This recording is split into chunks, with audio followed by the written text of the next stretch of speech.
Welcome back to the show, everyone. As you can see, I am joined Bienvenidos de nuevo al by programa. Lawrence Wilkerson Como podéis ver, and me acompañan Larry Carl Lawrence Johnson. Wilkerson y Larry Johnson para analizar los últimos acontecimientos. Where we begin Empezamos con la 11ª noche consecutiva de ataques. Primero, por supuesto, Estados Unidos ha atacado a Irán por 11ª noche seguida, e Irán ha respondido. Según informes de Mint Press News, Irán habría atacado y alcanzado la embajada israelí en Bahrein. Esta información dará mensajes del canal 14 de noticias en Israel. Aún no ha hecho ningún overtime de lo fue. There hasn't been any assessment of the damage just yet, but nonetheless, Iran Aún así, Irán ha estado atacando con enorme intensidad las bases estadounidenses, incluso a esta hora. No solo en Bahrein, en la base aérea Sheikh Issa, sino también aquí, en Jordania, en la base aérea Rey Faisal. Como Larry ha mencionado muchas veces en este programa, ya se habían evacuado equipos militares pesados. Y según las imágenes por satélite más recientes, vemos que los bombardeos, los ataques con misiles y los ataques con drones de Irán confirman que los aviones de transporte C-130, los cazas y otros equipos han abandonado la base. Además, durante la noche, Irán alcanzó un hangar de F-15, donde todavía drones MQ-9 dentro de sus embalajes.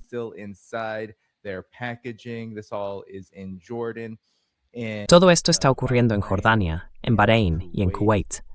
A medida que las tensiones siguen aumentando, Estados Unidos también atacó a Irán durante la noche. Y después de que Trump anunciara que planeaba aplicar la ley del talión, que cualquier misil, cohete o dron iraní que impacte en un barco en el estrecho de Hormuz sería respondido con un ataque a un puente o a una central eléctrica, incluso en la propia capital, Teherán. Así que, Coronel Wilkerson, empezamos con usted. ¿Qué opina de los últimos acontecimientos en esta guerra? Y ahora, aunque se están llevando a cabo evacuaciones no solo en la base aérea Rey Faisal, sino también en la base militar de Al-Udayyat, que es el centro de operaciones del CENTCOM y que también está siendo evacuada, Trump sigue hablando de una nueva escalada. ¿Qué le parece todo esto?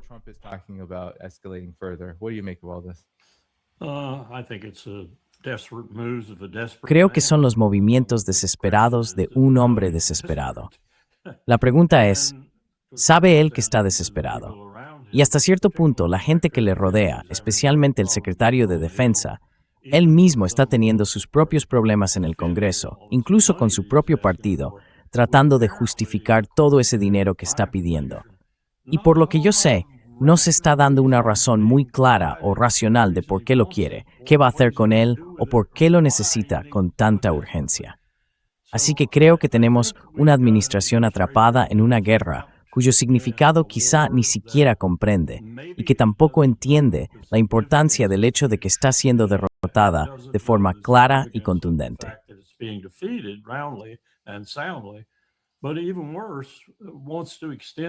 Pero aún peor, quiere ampliarlo, extenderlo, e incluso, como ha estado sugiriendo Rubio, quizá hacer una pequeña excursión a Cuba en medio de todo esto, como distracción o lo que sea. Pero aún así, eso también me preocupa. En resumen, creo que lo que está ocurriendo ahora es justo lo que mencionaba hace unas semanas, que Irán está avanzando de forma muy decidida, muy cuidadosa y muy prudente por una lista, podríamos llamarla una lista de escalada, de objetivos que tiene. Y hasta ahora, esos objetivos han sido directamente los relacionados con el genocidio del pueblo palestino por parte de Israel, directamente vinculados con esos crímenes y devastaciones de Israel y de quienes la apoyan.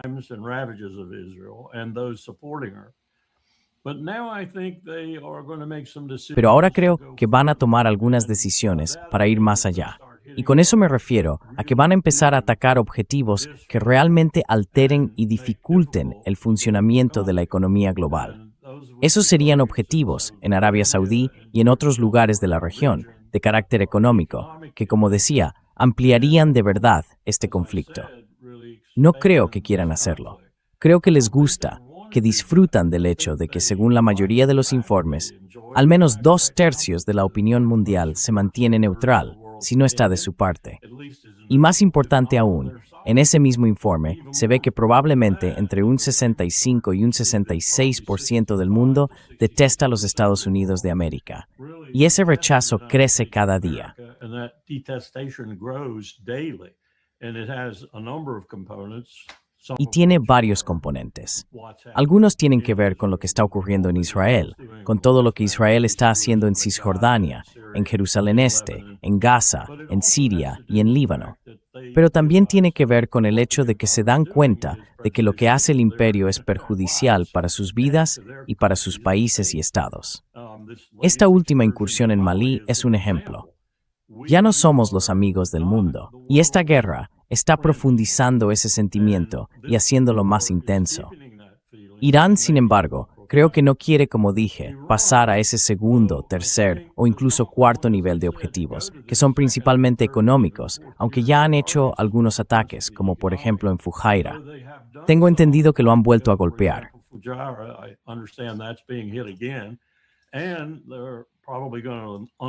Y probablemente vayan a soltar a los hutíes para asegurarse de que los saudíes no puedan meter nada en el Mar Rojo. Ya hemos pasado por eso. Ya hemos visto lo que provoca. Hemos visto cómo nos retiramos del Mar Rojo. No veo ninguna razón para pensar que esta vez vayamos a tener más éxito. El 60% del comercio mundial pasa por el Bab el-Mandeb, en el Mar Rojo. El 60% del comercio mundial, mucho más que petróleo, gas, diésel, helio y todo eso. Materias primas, alimentos, lo que quieras, pasa por esa zona. Así que todo apunta a que si Irán da un paso más y ataca con la precisión devastadora y la inteligencia que ha demostrado hasta ahora, mira por ejemplo lo de Sulaimanía, entonces vamos a tener problemas serios en la economía global.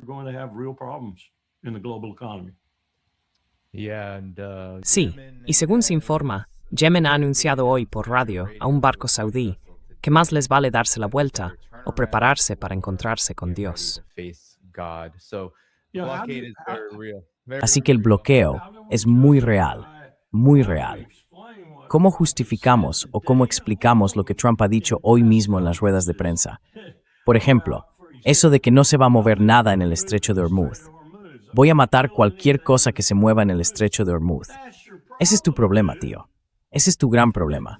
¿Quieres matar cualquier cosa que se mueva en el estrecho de Hormuz? Vale, muy inteligente.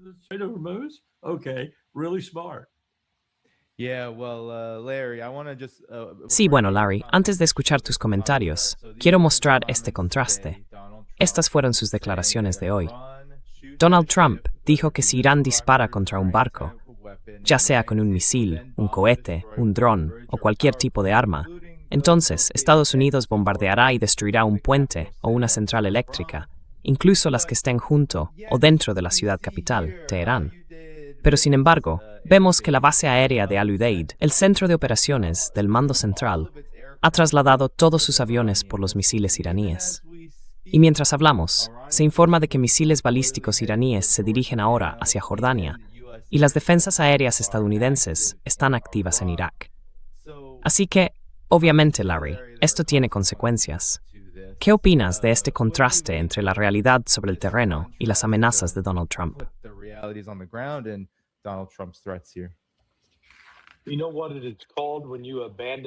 ¿Sabes cómo se llama cuando abandonas una base, retiras a tu personal y tu equipo y te vas a otro sitio?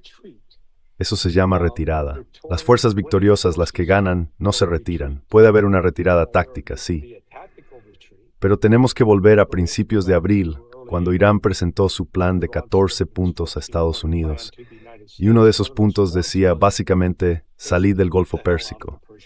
Estados Unidos se negó a negociar sobre eso. Así que Irán dijo, de acuerdo, os haremos salir. Y eso es exactamente lo que están haciendo. Están expulsando por la fuerza a Estados Unidos. La base aérea de Al-Udeid en particular, no se trata solo de que hayan retirado los aviones.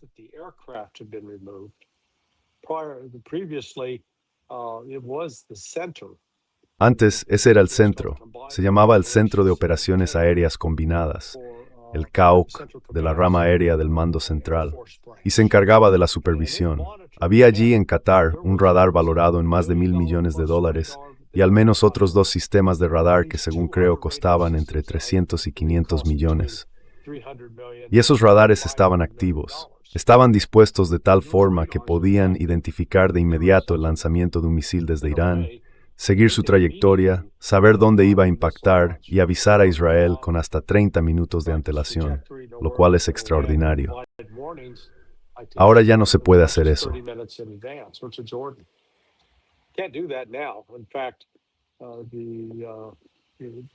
De hecho, entre el personal militar había dos mujeres. Uno de ellos era un hombre que murió en la base aérea Muwafaq al-Salti. Se cree que tuvieron menos de un minuto de aviso.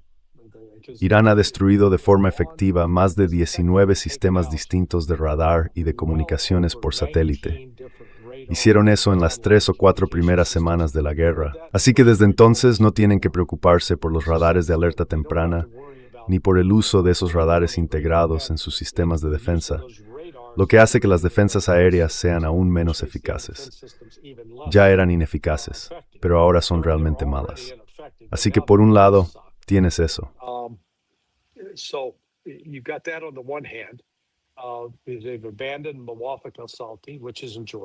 Han abandonado Muwafaq al-Salti, que está en Jordania, la base aérea del rey Faisal.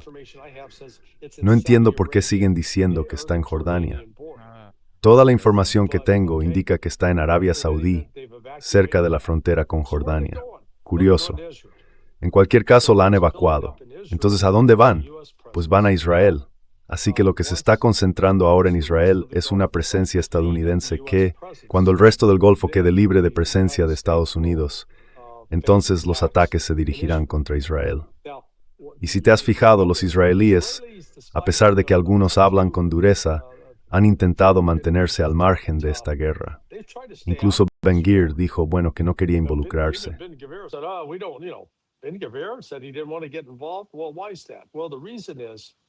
Bueno, ¿y por qué pasa eso?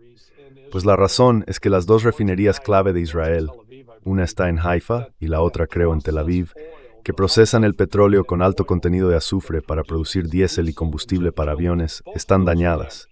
Si sufren más daños, Israel perdería por completo la capacidad de producir combustible para sus aviones. ¿Y adivina qué? Si no produces combustible para aviones, no puedes volar aviones. Y si no vuelas aviones, dejas a la gente del Líbano en paz. Así que Irán está en una posición que le permite empujar esta guerra en direcciones que Estados Unidos sinceramente no puede contrarrestar. Y eso también va a perjudicar a Israel.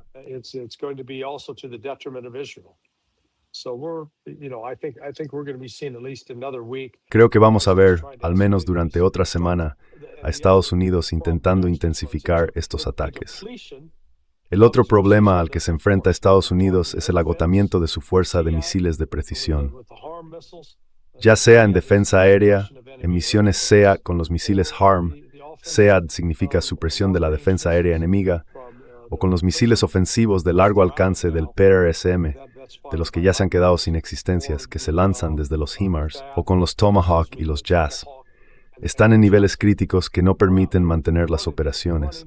Van a agotar sus reservas, y eso significa que no habrá suministros para el PACOM ni para el EUCOM. El CENTCOM los habrá consumido todos.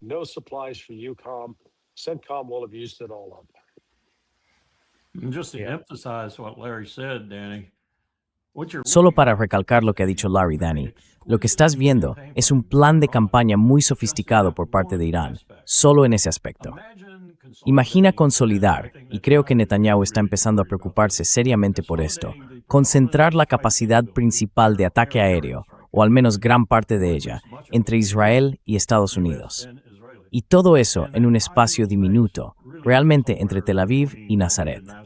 Imagina el entorno lleno de objetivos que eso genera, e imagina esos misiles balísticos extraordinariamente rápidos, muy precisos, y algunos incluso maniobrando en la fase final, cayendo sobre esa zona.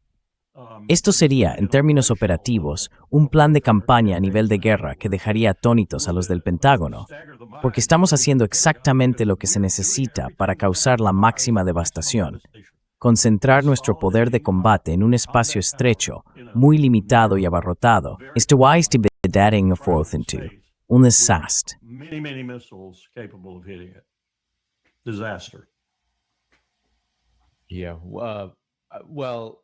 Sí, bueno, quería mostrar esto para que lo comentéis.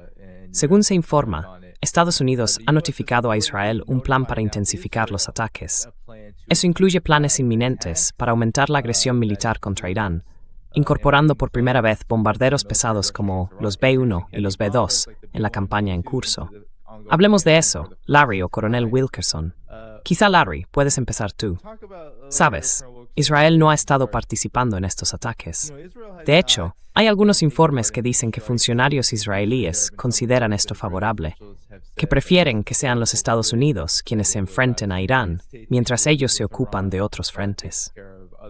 Pero quizá puedas explicar exactamente a qué se refiere Washington cuando dice que va a intensificar los ataques y usar bombarderos pesados para hacerlo.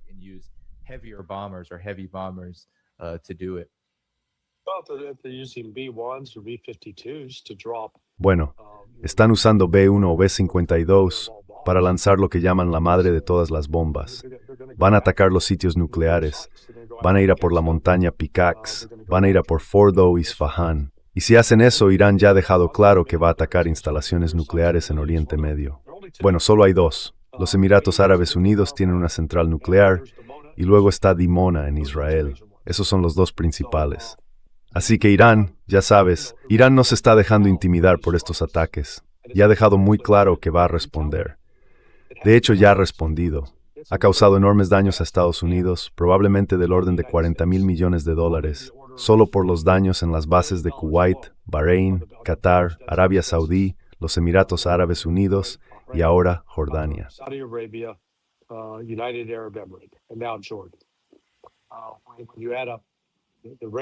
Si sumas los radares perdidos, el equipo perdido, las municiones gastadas y todo lo demás, creo que enseguida llegas a una cifra de entre 30 y 40 mil millones de dólares. Ahora bien, fíjate que Israel ha intentado mantenerse al margen de todo esto. Recuerda que hace 2 semanas el ministro de Transporte le dijo a Estados Unidos: sacad vuestros KC-135 de Ben Gurion, no os queremos aquí. Y Estados Unidos reaccionó diciendo: ¿cómo? Si estamos financiando todo lo que tenéis y ahora nos decís que nos vayamos. Tardó unos 2 días, supongo, en que Bibi Netanyahu interviniera y revocara esa orden. Pero eso fue muy revelador.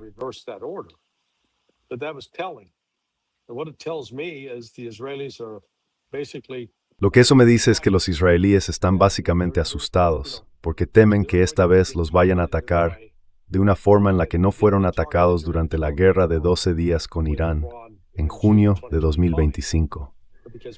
Porque entonces Estados Unidos e Israel estaban manipulando el sistema GPS. Irán lo usaba para intentar dirigir sus misiles a lugares concretos, y esas interferencias de Estados Unidos e Israel desviaron muchos de esos misiles. Así que no fueron tan efectivos como podrían haber sido. Pero ahora no es el caso. Los iraníes están usando el sistema chino Beidou, su propia versión de los satélites de posicionamiento global.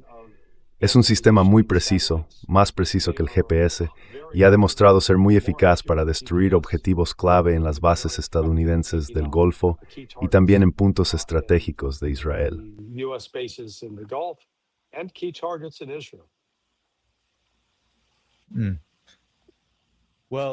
Bueno, esto es lo que, según los informes, dijo la Guardia Revolucionaria iraní en respuesta a esas amenazas. Aquí está. Dijo que la Guardia Revolucionaria advierte que, si los ataques recientes contra bases estadounidenses son insuficientes y la agresión de Estados Unidos continúa, se está preparando, cito, una desafortunada operación militar que irá seguida de una declaración oficial de luto en Estados Unidos. Añadió que la operación de castigo contra el agresor continuará. Fin de la cita. Coronel Walker, ¿tiene alguna idea de qué podría causar ese luto en Estados Unidos? Teniendo en cuenta que, como dijo Larry, ya estamos hablando de decenas de miles de millones, más de $40,000 millones en equipos perdidos. Claro, los estadounidenses de a pie no necesariamente van a lamentarlo, dado que gran parte de ese dinero se gasta en ese tipo de material, quizá a costa de las necesidades de la gente aquí, en el propio país. ¿Pero qué opina usted de eso?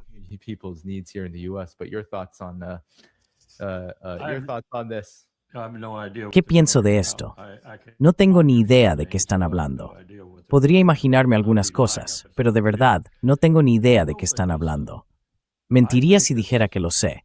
Pero sí diré algo. Creo que la mayor señal del peligro en el que estamos es el hecho de que acabamos de acordar, y MBS estuvo de acuerdo, un programa nuclear que, en mi opinión, sin duda tendrá dimensiones militares en un plazo más corto de lo que muchos imaginan, con Arabia Saudí para un programa nuclear. Es algo en lo que hemos estado pensando, que hemos estado analizando, que hemos querido hacer, pero queríamos hacerlo de la misma forma en que lo hicimos al principio con la India, con todas las garantías contra la proliferación.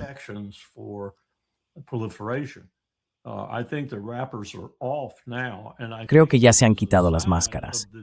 Y creo que esto es una señal de desesperación, y no solo la desesperación de Estados Unidos, que busca algo a lo que aferrarse para poder decir que no lo están expulsando del todo del suroeste de Asia, como acaba de sugerir Larry, que en mi opinión sí está ocurriendo.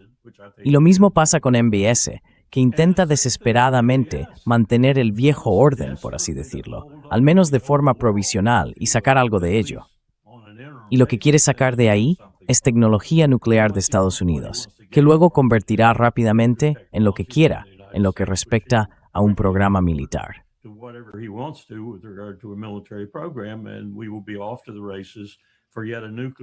Y entonces estaremos ante otra carrera por una nueva potencia nuclear en la región. Estamos viendo la posibilidad de que haya dos nuevas potencias nucleares allí, potencias con armas nucleares muy pronto. Irán, que puede que ya esté en ese punto, y Arabia Saudí. Y eso, a pesar del acuerdo de MBS con Islamabad, para obtener un arma si Irán consigue una. Así que, en cierto modo, está apostando por duplicado. Pero creo que la razón principal es que intenta mantener a Estados Unidos en la región. Y nosotros lo hacemos porque queremos seguir allí. Estamos así de desesperados.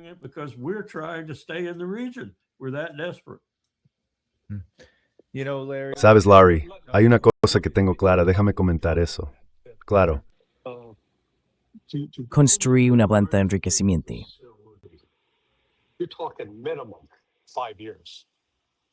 estamos hablando de un mínimo de 5 años, y puede llegar hasta 10 para empezar.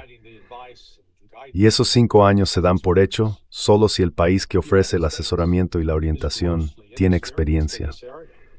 Estados Unidos tiene muy poca experiencia en este ámbito. Hubo un tiempo, quizá hace unos 50 años, en que podíamos haber sido líderes en instalaciones de energía nuclear, pero hoy no es así. De hecho, la última que construimos desde cero fue, creo, en Tennessee. Tardó unos 9 o 10 años en completarse. Los países que realmente tienen la experiencia en este terreno son Rusia, China y Francia. No hace del norte. Lo hicieron en 16 meses. Sí, pero creo que lo hicieron con ayuda, ¿no? Con ayuda rusa. Sí, pero también hace la Irán.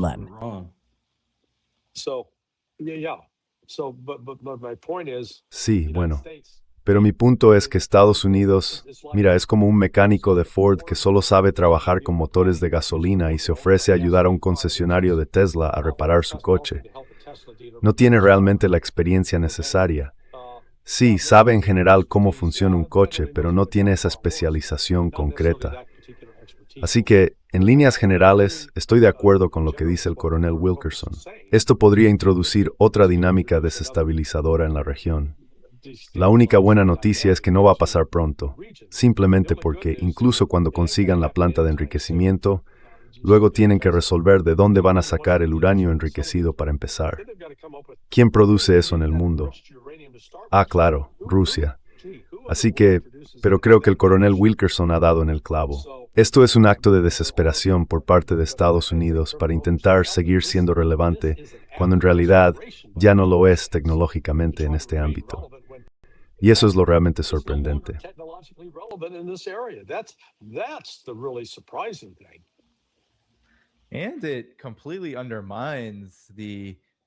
Y eso socava por completo lo que fue la señal de alarma de Estados Unidos contra Irán.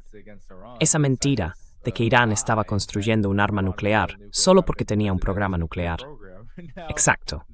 Hay un acuerdo con Arabia Saudí que, en esencia, consolida, a pesar de todas las limitaciones que acabas de mencionar, Larry, al menos ese mismo marco que se suponía que era tan perverso cuando Irán intentaba hacerlo. So villainous for Iran to engage in. But Well, you know, Danny, that's a very good point. Danny, es un muy buen punto.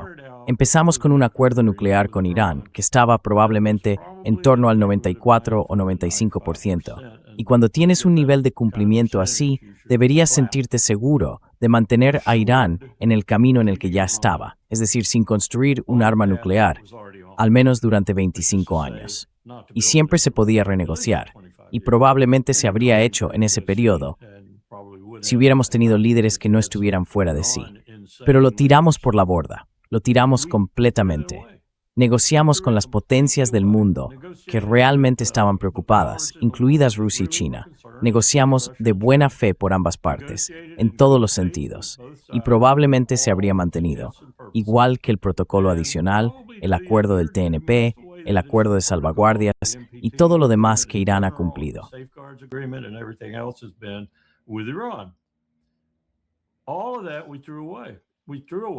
Todo eso lo tiramos por la borda.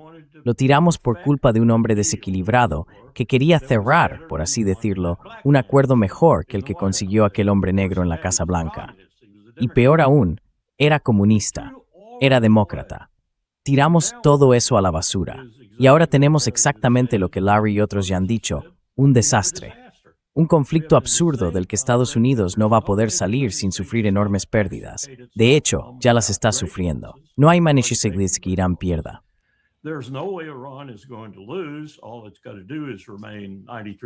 Todo lo que tiene que hacer es mantenerse ahí.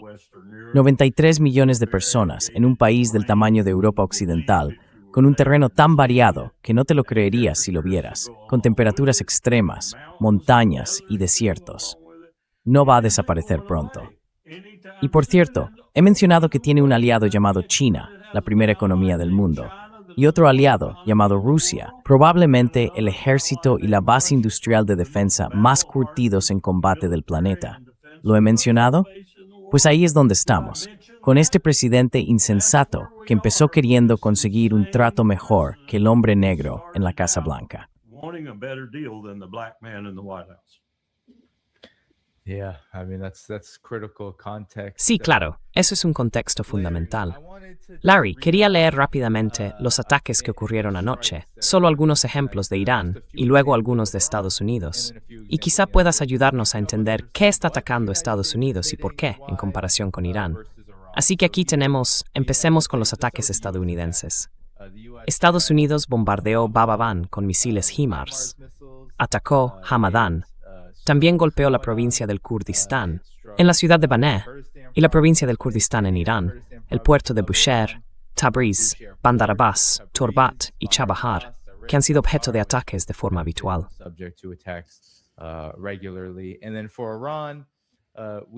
Y luego, en el caso de Irán, miremos simplemente la base aérea del Príncipe Hassan y la base aérea del Rey Faisal, un hangar de preparación para F-15, un hangar de preparación de drones, 2 drones adicionales colocados fuera del hangar, un hangar de mantenimiento de helicópteros y unas instalaciones de alojamiento. Irán afirma, y esto ocurre casi a diario, que sus ataques con drones y misiles provocan heridos, bajas o muertes. Así que, Larry, siempre se puede ver el contraste aquí. Estados Unidos simplemente menciona de forma general lo que ataca: defensas aéreas, almacenes de drones y las ciudades, pueblos o provincias que golpea, mientras que Irán es mucho más específico. ¿Qué opinas de este contraste?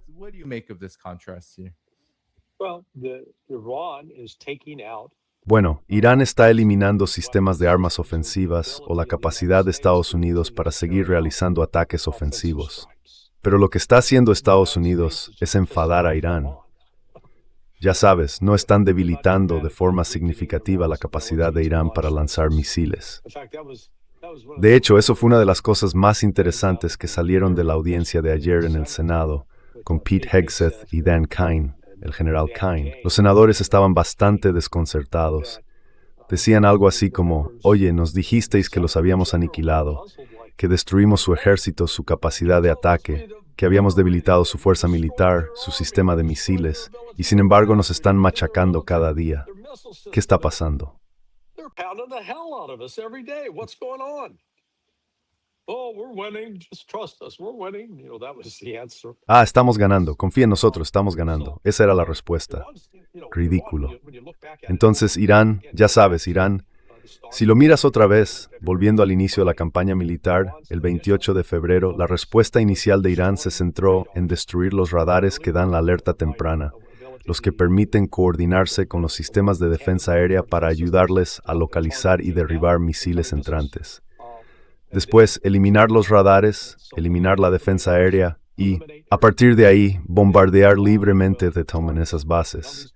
Aviones, personal, barracones, además de los depósitos de combustible y los sistemas de radar que controlan los aviones.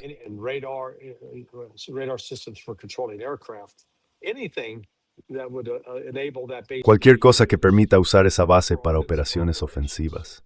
Y eso es, en esencia, lo que Irán está intentando hacer.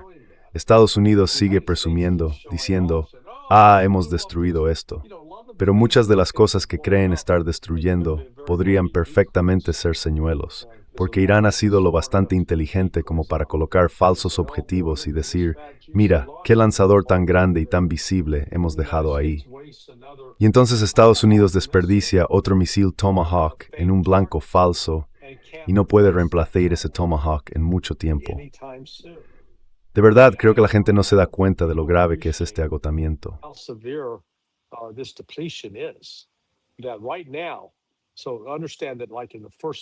Ahora mismo, para que se entienda, en las primeras 5 semanas de esta guerra, Estados Unidos lanzó 850 misiles Tomahawk y más de 1,000 misiles JAS. Ahora se calcula que el inventario de Tomahawks ha bajado a unos 2,000. Y eso es en todas las Fuerzas Armadas de Estados Unidos. Bueno, el coronel Wilkerson puede hablar de esto mucho mejor que yo, pero ¿sabéis qué? Hay otro mando que se llama PACOM, que tiene una misión relacionada con China, y se supone que tiene asignada una parte de esos Tomahawks.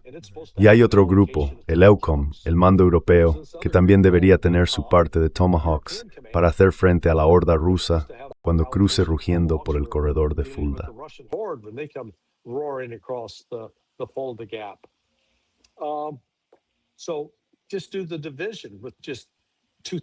Así que hagamos la cuenta. Solo quedan 2,000 de esos Tomahawk. Si los repartes de forma equitativa, y estoy seguro de que el comandante del PACOM diría que eso es lo mínimo, y el del EUCOM también diría que es lo mínimo, eso significa que a cada uno le tocan 800. Bien, pues acabamos de ver un ejemplo real. En 5 semanas de una campaña de bombardeo intensa, Estados Unidos utilizó 850. Vale. Eso significa que, si vuelven a operar a ese nivel y el CENTCOM se queda con 800, tienen suficiente para unas 4 semanas y 2 días. Hola. No podemos mantener operaciones de combate intensas más allá de 3 o 4 semanas. En ese punto, llegamos a un déficit crítico.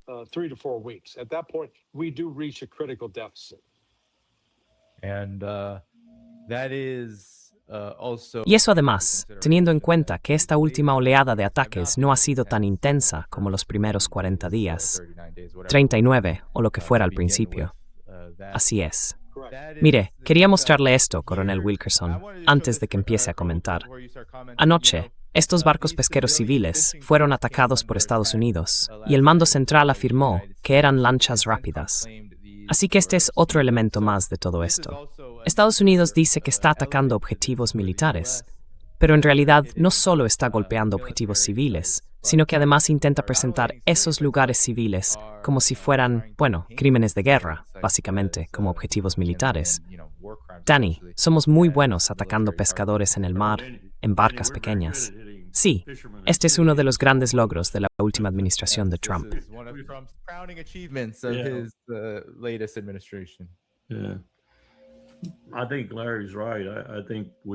Creo que Larry tiene razón. Creo que estamos viendo un nivel de frustración enorme por parte de los responsables de asignar fondos, incluso entre los republicanos, porque él tiene que explicar por qué pide ese dinero y no puede darles realmente los detalles de en qué lo va a gastar, más allá de decir, confíen en mí, necesito más municiones, o algo así. Y al mismo tiempo, hay que tener en cuenta que ya ha manejado cerca de $1,5 billion y aún así necesita más. Esta mañana escuché otra cifra, que acaba de añadir otros 38.000 millones. Y luego hizo su rueda de prensa con el presidente, cuando el presidente le cedió la palabra y repitió lo de siempre, que estamos destruyéndolo todo, que estamos ganando, que sigan mirando, que sigan atentos.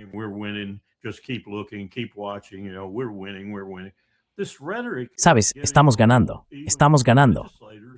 Esta retórica ya cansa, incluso entre los legisladores, incluso entre los que supuestamente están del lado del gobierno, porque ven cómo el dinero desaparece sin ninguna prueba real de que se esté usando con un propósito estratégico, operativo o táctico que tenga sentido para ellos.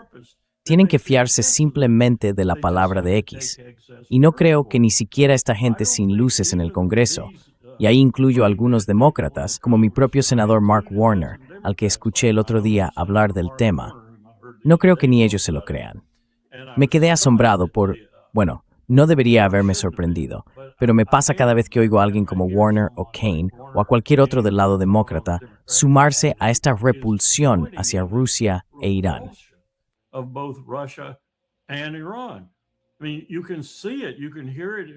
Quiero decir, se nota, se les oye en la voz que una de las razones por las que están apoyando esta guerra absurda en el suroeste de Asia es porque odian con todas sus fuerzas a los iraníes. Y no estoy hablando de gente como Lindsey Graham, o Ted Cruz, o Tom Cotton. Hablo de gente como Mark Warner, o Tim Kaine, personas que se supone que son sensatas, que están en los comités de servicios armados, que se supone que son sensatas, y en los comités de inteligencia, que también se supone que son sensatas. Odian a Irán y odian a Irán. Rusia, ¿de dónde ha salido todo esto?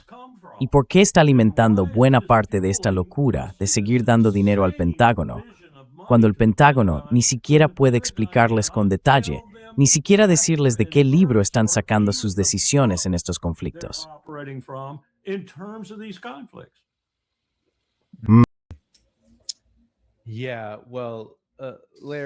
Sí, bueno, Larry, quería pasar al tema del bloqueo que ha impuesto Yemen.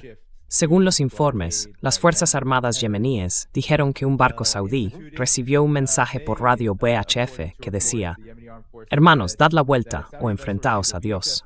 Ayer, creo que fueron 6 barcos los que tuvieron que dar la vuelta. Y me pregunto, Larry, si crees que esto va a tener algún impacto en la guerra en general, sobre todo teniendo en cuenta que no ha recibido mucha atención y que Trump lo está restando importancia, diciendo algo como, bueno, ya nos ocuparemos de ellos si hace falta.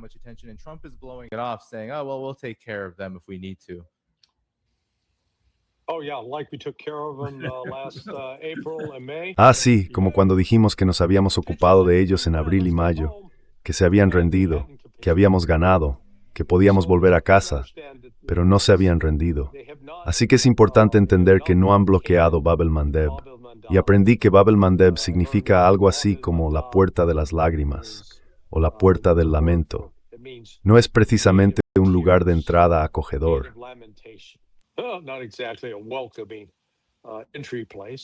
Directamente Sather de la Odisea.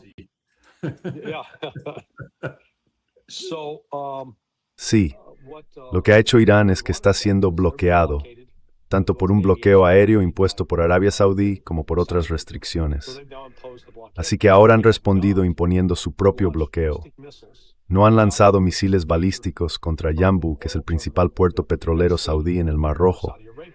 Y lo que han dicho es, vamos a bloquearlo. Eso significa que cualquier barco que intente entrar o salir por Bab el-Mandeb y tenga relación con los saudíes será devuelto. Y si deciden continuar, entonces Ansar Allah los atacará. Esto deja a los saudíes con la opción de pasar por el canal de Suez. Egipto, por su parte, encantado de cobrar las tasas allí. Egypt's more than happy to collect the fees there. It helps, it helps them. Ya sabes, eso les ayuda, claro que les ayuda. Pero si esos barcos saudíes van rumbo a Asia, ahora han añadido unos 40 días más solo para llegar allí. Como sabes, salen por el Mediterráneo, luego giran hacia el sur, bajan por África, rodean el Cuerno de África y salen al Océano Índico. Así que eso les suma 40 días. Esto pone a los saudíes ante una elección. Si quieren responder militarmente, los hutíes dirán, de acuerdo, responderemos militarmente. Mossad de Star Jambu, volaremos su termish petrolero, para que no puedan bombear ni una gota de petróleo. Todo está en llamas. You won't be able to pump any oil at all. It'll all be on fire. So, if you're the Saudis, you sit back, say, are we Así better que, off si eres Arabia Saudí, te sientas y te preguntas, ¿nos conviene más pasar por el estrecho de Hormuz y retrasar el pago 40 días o que nos corten todo por completo? Bueno, si eres una persona sensata y racional, eliges los 40 días. O mejor aún, te das la vuelta y negocias con los yemeníes. Les dices, mira, esto del bloqueo es una tontería. Nosotros levantamos el nuestro si vosotros levantáis el vuestro. Así que en realidad, podrían tener una solución diplomática para esto. Ahora bien, ¿son los saudíes lo bastante inteligentes como para hacerlo? No lo creo. Creo que son tan tontos como el estiércol de camello. Pero en fin, así están las cosas. Y los Ansar Allah, representados por los hutíes, son los que tienen las cartas en la mano. manifested by the Houthis? They hold the cards. Just to reinforce what Larry's saying, Danny. Solo para reforzar lo que dice Larry, Danny. Hace unos años participé en un ejercicio de simulación en lo que entonces se llamaba el Instituto de la Paz de Estados Unidos. Duró 2 días y estaba todo el mundo. Y cuando digo todo el mundo, me refiero a que todos los sectores del Departamento de Defensa estaban allí con nosotros. También estaban los europeos, representados tanto por países individuales como Reino Unido, Alemania o Francia, como por la propia Unión Europea. Y además, había organizaciones humanitarias muy preocupadas por el tema del ejercicio de esos 2 días. El título, resumido de la mejor manera, era «¿Ha sustituido el Mar Rojo al Golfo Pérsico en el suroeste de Asia como el principal escenario estratégico de competencia?»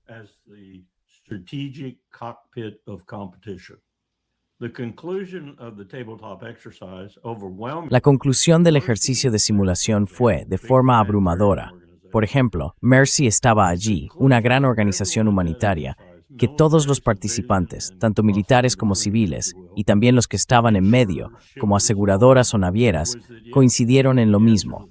Sí, la respuesta a la pregunta era que sí, y la razón eran las cifras impresionantes que se presentaron una y otra vez en los distintos grupos de trabajo. En resumen, se trataba de que el 60% del comercio mundial, no solo petróleo, gas, diésel o helio, el 60% del comercio mundial pasa por esa zona. Incluye productos alimentarios, maíz, soja, en fin, lo que se te ocurra. Todo pasa por el Mar Rojo. Es la zona con más tráfico del mundo.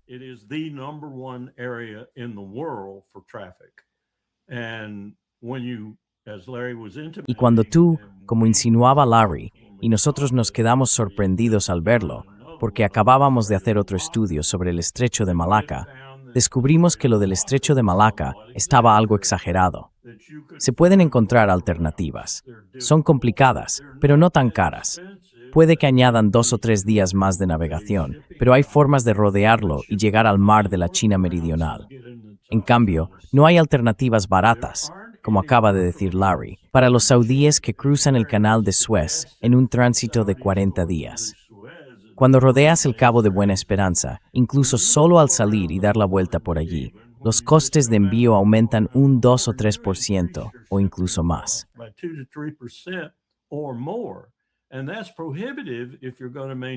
Y eso es prohibitivo si quieres mantener los precios, el nivel de precios, la competencia y todo lo demás. Se ha acabado. Ahora piensa un momento, ¿qué está haciendo China? China está sustituyendo esos puntos estratégicos de estrangulamiento marítimo por ferrocarriles. Ferrocarriles que abarcan toda una región del mundo que ahora es muy próspera económicamente, con un éxito impresionante incluso en Asia Central. Y están enviando comercio y riqueza a través de ese comercio. Si dejamos de meternos en esas guerras absurdas, a un coste mucho menor y en tiempos increíblemente más rápidos, incluido el que entra en Irán, no solo por el norte hasta Teherán, sino también por el sur.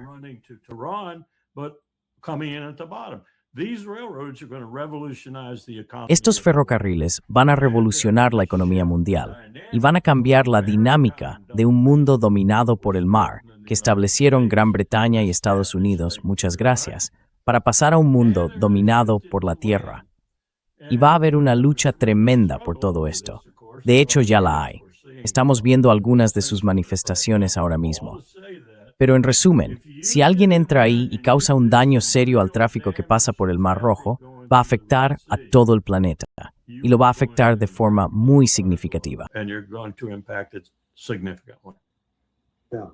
And just to add to that, again, let's recall the Y solo para añadir algo más, recordemos el petróleo que sale de Arabia Saudí. sour crude. No es solo petróleo, es crudo agrio.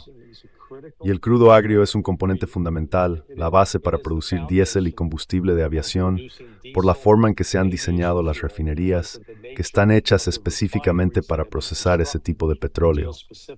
No todo el petróleo es igual. Así que la gente debería informarse sobre la diferencia entre el crudo dulce y el crudo agrio. Donald Trump comete el error de presumir de que, según él, Estados Unidos es energéticamente independiente porque produce todo ese crudo dulce y tiene suficiente para exportar. No podemos usar todo lo que producimos. Bueno, eso es cierto.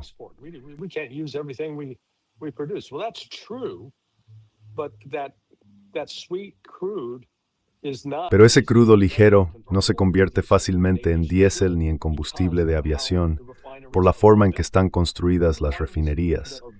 Las refinerías diseñadas para procesar lo que se llama el destilado medio del petróleo y eliminar todas las impurezas, tienen procesos adicionales que se realizan a temperaturas más altas para separar y eliminar esas impurezas, y así producir el diésel y el combustible para aviones, que básicamente es queroseno.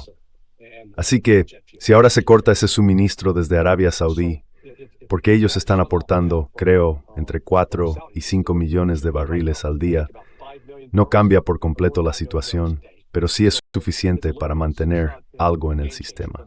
It's enough to at least keep something in the system. You take that off the market now. What's already Si sacas eso del mercado, lo que ya era un déficit global de crudo agrio, el déficit global de diésel y combustible de aviación, va a empeorar. Y fíjate en lo que ha pasado también con el crudo dulce en el mercado de futuros. El Brent está ya casi en $90. Recuerda que hace solo 2 semanas estaba en torno a 70, quizá un poco menos. Así que ha subido más de $20. Lo mismo ocurre con el West Texas Intermediate. Estamos en medio de una subida dramática y muy significativa del precio del petróleo. Eso ya se está notando en Estados Unidos. Y va a aumentar la presión política sobre Donald Trump.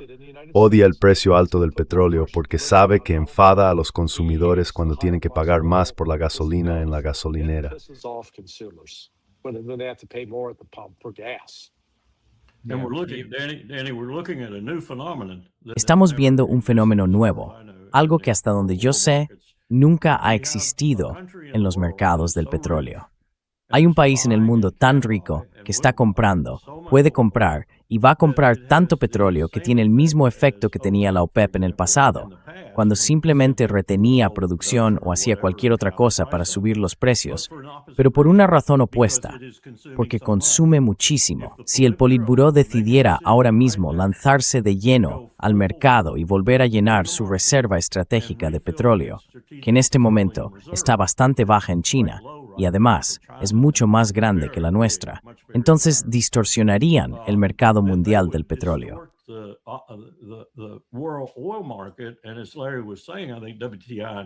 Y como decía Larry, creo que el WTI y el Brent, por lo que me cuentan personas que saben de esto, solo eso. Y quizá por eso China no lo haría, porque sería algo muy drástico. Haría que el precio subiera por encima de los $120, $130 en ambos índices. Sería un repunte temporal, pero tendría un gran impacto en todo el mundo, por así decirlo. Y esto es algo nuevo, es un fenómeno nuevo, que China consuma tanto petróleo y haga compras en efectivo en tan poco tiempo, podría distorsionar el mercado de forma importante. Y si quisieran hacerlo, si realmente quisieran, podrían hacerlo.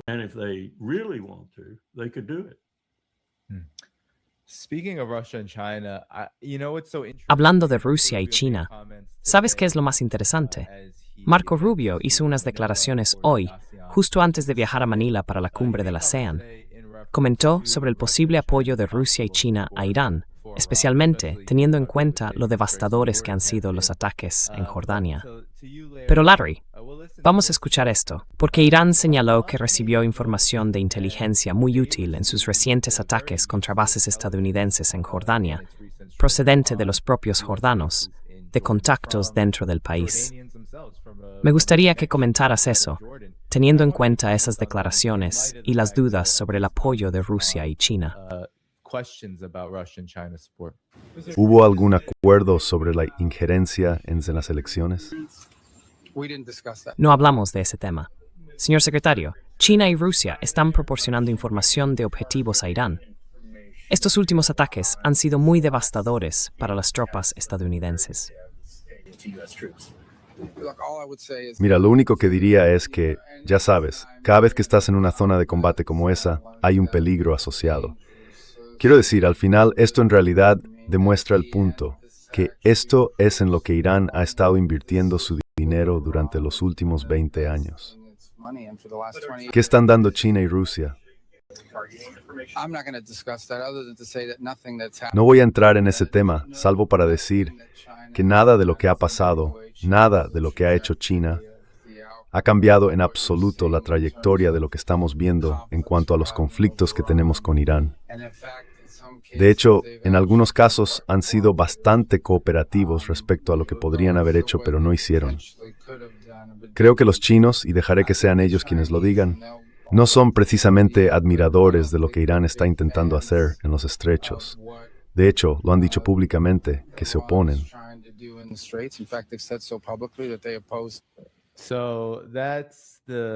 Así que ese es el maestro de la distracción.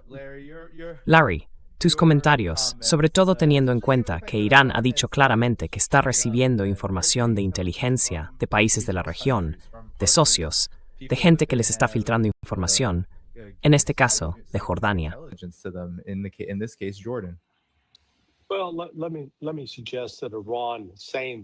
Bueno, déjame sugerir que cuando Irán dice eso, podría ser simplemente una maniobra de distracción, desinformación. Ya sabes, algo como mirad aquí, esto viene de fuentes jordanas. Eso provocará mayores esfuerzos de contrainteligencia en Jordania. Probablemente se excedan y acaben alejando aún más a sectores clave de su población. Mientras tanto, creo firmemente y con algunas pruebas sólidas que tanto China como Rusia han estado proporcionando. Bueno, de hecho, sé que los planificadores militares estadounidenses están completamente convencidos de que China y Rusia han estado dando a Irán información de inteligencia, coordenadas concretas, que luego se introducen en el sistema chino Beidou para apuntar y atacar esas distintas bases estadounidenses.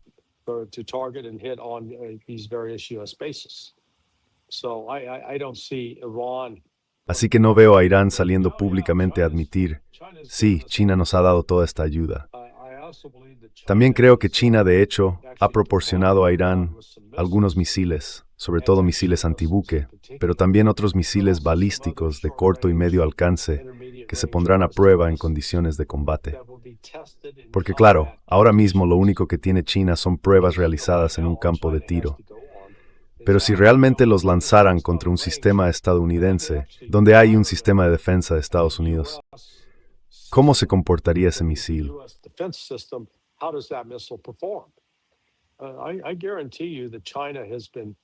Te aseguro que China ha estado recopilando información de inteligencia en ese sentido, y están allí, y que Irán está más que dispuesto a cooperar, permitiendo que se prueben misiles chinos.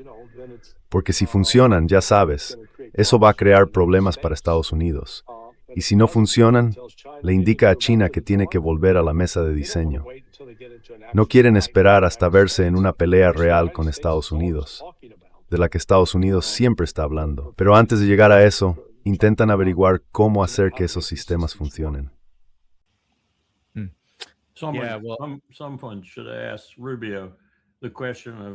Alguien debería preguntarle a Rubio por qué está bombardeando el ferrocarril chino que sale de Samarcanda, baja hacia Irán y cruza hasta Teherán. ¿Por qué estás bombardeando ese ferrocarril? ¿Y por qué China no tendría derecho a responder de alguna manera si estás bombardeando su ferrocarril? Oh, Marco, ni siquiera sabías que ese ferrocarril existía. Como no va a Cuba, no le interesa.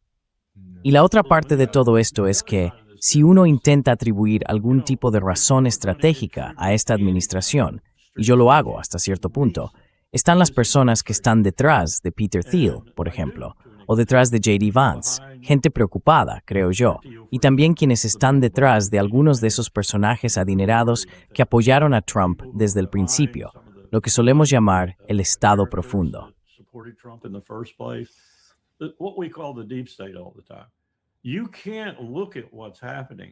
No se puede mirar lo que está pasando y no darse cuenta con total certeza de que tanto Ucrania como el suroeste de Asia e Irán forman parte del entramado de nuestra lucha contra la primera economía del mundo, que parece estar avanzando y avanzando de una forma que nos va a costar muchísimo detener. Cualquiera que me diga que detrás de todo esto no hay algo de eso, está completamente fuera de la realidad, porque sí lo hay. Es lo único que tiene sentido en todo esto. No tiene sentido la forma en que lo estamos haciendo, ni cómo estamos desperdiciando nuestro poder al hacerlo. Pero sí tiene sentido si lo miras desde la perspectiva de que estamos desesperados. Y lo estamos realmente desesperados.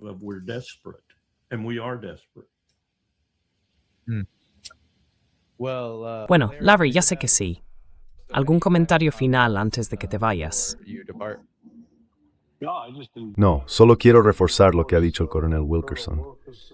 Estados Unidos está desesperado y la gente desesperada hace cosas estúpidas. Sí. Bueno, yo solo tengo una. Larry, puedes pasar al siguiente. Yo me retiro, lo siento. Les, imporstin por estar, Patrice. ¿Estás honrando a Florida con tu presencia ahora mismo? Ah, sí, claro, Montefiore sí, en mi terraza. La piscina burbujea a un lado. Pensé que era el porche echándome aire, así que todo bien. Atrápame Luina, de pec grande de piscina. Recibido, muy bien, hasta luego. Slenny, De acuerdo. Coronel Wilkerson, solo un último comentario para que usted lo valore. Mire, yo siempre he estado en desacuerdo con esa afirmación. La veo constantemente, me llegan mensajes sobre ello, de que China ha estado actuando entre bastidores para frenar la defensa de Irán y su capacidad de respuesta, basándose en sus propios intereses estrechos. Y aquí Marco Rubio parece coincidir con quienes sostienen esa idea, que China ha estado detrás, intentando contener la reacción de Irán frente a la agresión de Estados Unidos.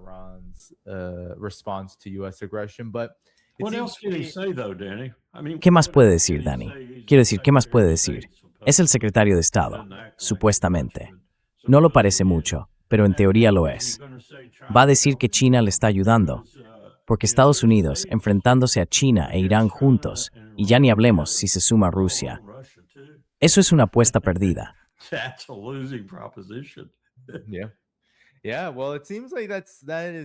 Sí. Bueno, parece que eso es exactamente lo que está pasando. Así que, tus comentarios finales sobre esto. Quiero decir, ya sabes, China funciona de maneras muy particulares. Lo hace todo a través del comercio, la cooperación, el desarrollo y las infraestructuras. Y ya sabes, cada vez que voy, la gente siempre dice, si tenemos algún tipo de pacto de seguridad con otro país, eso se basa en los intereses de cada nación. No tiene nada que ver con terceros, ni con si Estados Unidos ataca o no ataca a Irán. Pero aún así, tiene el efecto de ayudar cuando Irán necesita esa tecnología satelital para ver exactamente dónde se están moviendo las cosas que Estados Unidos desplaza. Así que tus comentarios finales sobre esto y sobre este mundo cambiante, que creo, esta guerra realmente simboliza.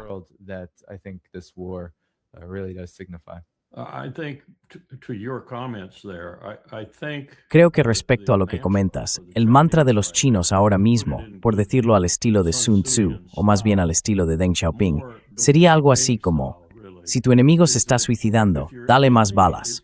No luches contra él, no intentes detenerlo. Dale más balas, o balas mejores, o incluso otra pistola, o un cuchillo más. Esa es, creo yo, la filosofía de China ahora. Saben que están ganando. Saben que tienen la economía número 1 del mundo en casi todos los factores que importan, salvo en la moneda global. Y eso también lo están cambiando, incluso mientras hablo. Están internacionalizando el renminbi y el yuan, They are insinuating the renminbi and the yuan, same thing really, and a basket of. En realidad es lo mismo, y un conjunto de divisas está abriendo el camino hacia eso, desde los mercados mundiales del petróleo hasta los de materias primas. Así que ese es el único elemento de poder económico que todavía no controlan del todo, y lo van a controlar en menos de una década. Entiendo la frustración de los líderes estadounidenses, tanto de los buenos como de los malos, aunque de los primeros cuesta mucho encontrarlos hoy en día. Pero lo que no entiendo es el enfoque que estamos adoptando, que básicamente consiste en suicidarnos y aceptar de buen grado las balas que los chinos nos entregan para que podamos hacerlo con más fuerza. No tiene ningún sentido para mí. Doesn't make any sense to me. Sí, parece que como dijo Larry, hay mucha desesperación por todas partes y quizá muy pocas opciones que resulten aceptables para el imperio de Estados Unidos. And a whole lot of insanity. You know, we could very Y un montón de locura. Verás, podríamos estar a punto de ver un ataque de Putin contra un país de la OTAN, y eso ampliaría el conflicto de forma profunda. Y también podríamos estar viendo más actores implicados en el conflicto en el sudeste asiático, de los que ahora mismo consideramos legítimos, por así decirlo. Piensa, por ejemplo, en Turquía. Piensa en otros países que no quieren que esta desestabilización vaya más, que no quieren que Bibi use un arma nuclear, ni que Irán use un arma nuclear o consiga una, y que no quieren ninguna de las dinámicas de las que en gran parte somos responsables con esta guerra estúpida y absurda que hemos iniciado por una sola razón, el ego de Donald Trump. for no other reason than Donald Trump's ego.